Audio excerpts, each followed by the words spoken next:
The BAe-146, which I am going to refer to as the BAe-146 for simplicity, is an aircraft add-on developed by JustFlight for Microsoft Flight Simulator.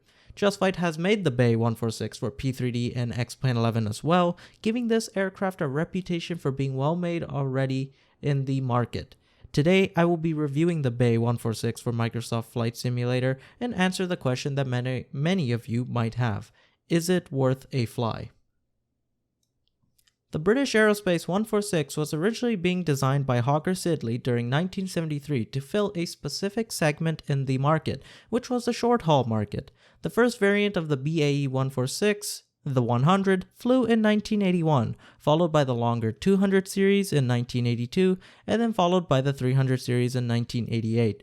The aircraft also had variants made for the Royal Air Force, which were suited for the needs of the military. It was marketed under the name Whisperjet due to its quiet operation, as it had 4 smaller engines to provide thrust, rather than 2 larger engines. It also featured a unique air brake that was in the rear end of the aircraft as 2 pedals, making this aircraft suitable for landing at airports with steep approaches such as London City. The aircraft remains in service today, albeit at a reduced number due to its fuel consumption when compared to more modern counterparts. The flight model on the BAe 146 is as to be expected from an aircraft of its size. As I am not a real-world pilot, I don't have too much to compare the flight model against, but I can comment on the feel of the aircraft within the simulator, and I am happy to say that this is an aircraft that is simply a joy to fly. The flight model seems to be quite smooth, and management of the aircraft during all stages of flight seems to be appropriate from what I see. It has not been copy-pasted from any of the default aircraft like some offerings available on the marketplace. Things like the flaps, air brake, gear, and various other components affect the aerodynamics of the aircraft appropriately, and you shouldn't have too much of an issue in this regard. The sounds on the BAe 146 are good and shouldn't leave you with much in the way of issue with them. All the internal cockpit sounds are great, such as interacting with the switches, as they give a nice click, turning on the battery for the bell to chime, hearing passengers in the cabin, and the engine noise. The external sounds are also good and provide an overall excellent experience when flying this aircraft. Your ears will enjoy what you are listening to.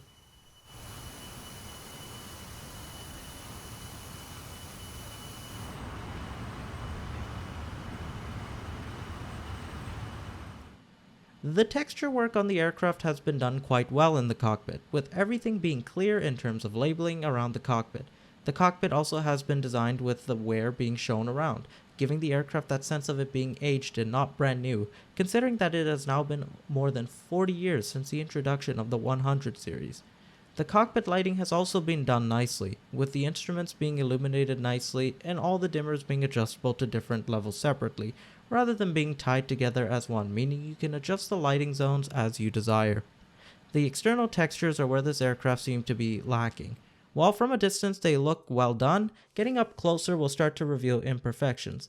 The rivets seem to be a bit lower quality, and there is a slight mismatch on the area where the wing section and fuselage meet, making for this weird unconnected seam, which hopefully will get fixed in the future. But it is something to keep in mind if you are buying this aircraft, but it shouldn't be a deal breaker.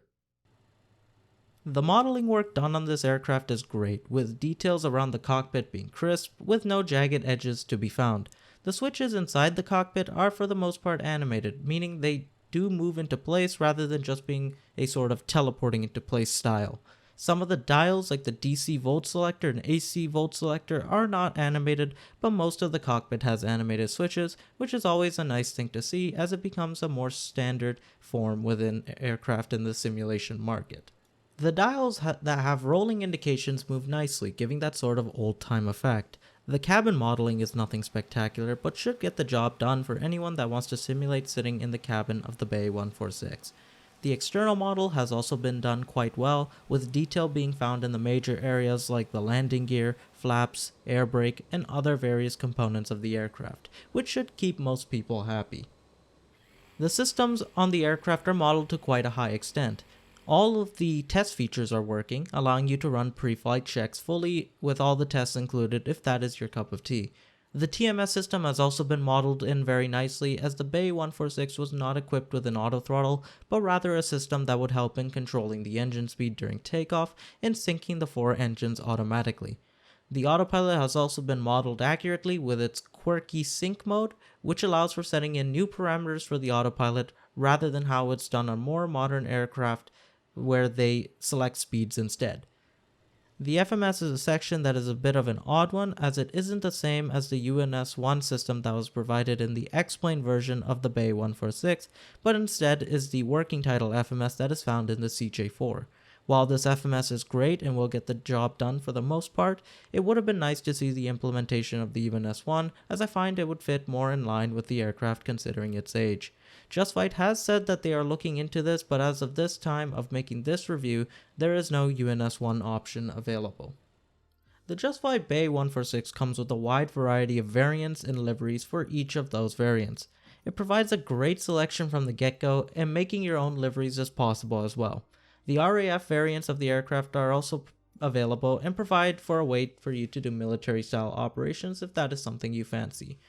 Needless to say, JustFlight have provided quite a range of variations for this aircraft, and it's something I'm glad they did, as it's always great when pre-packaged liveries are available right from purchase.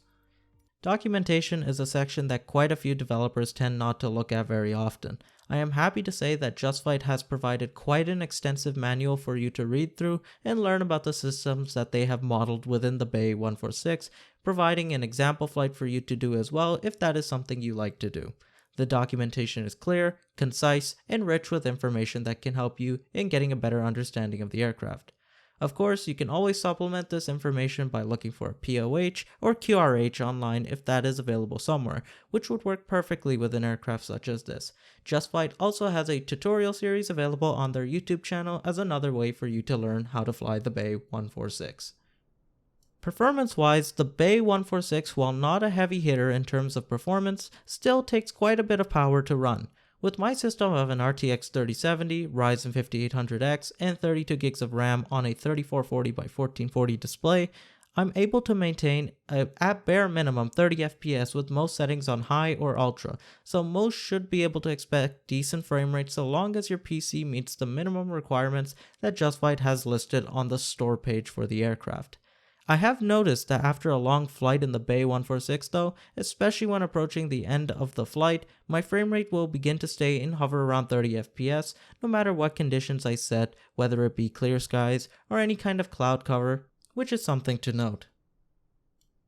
To end off this video, I want to give this aircraft a final say. If you are looking for an aircraft that can fly the magenta line, manage the auto throttle for you, and plan all the stages of flight for you, this aircraft I wouldn't recommend for you. If you are someone, however, that is looking for a new experience that requires more involvement with the aircraft during all stages of flight, requiring you to constantly stay ahead and sharpen your aviation skills within Microsoft Flight Simulator, then I would highly recommend you get the BAe 146. It provides a unique experience of testing your skills as a pilot and brings a lot more excitement into the whole idea of civil aviation and can make those tedious flights with automation just that bit more fun overall. It is well worth the price and should serve you well. I would say it's worth a fly.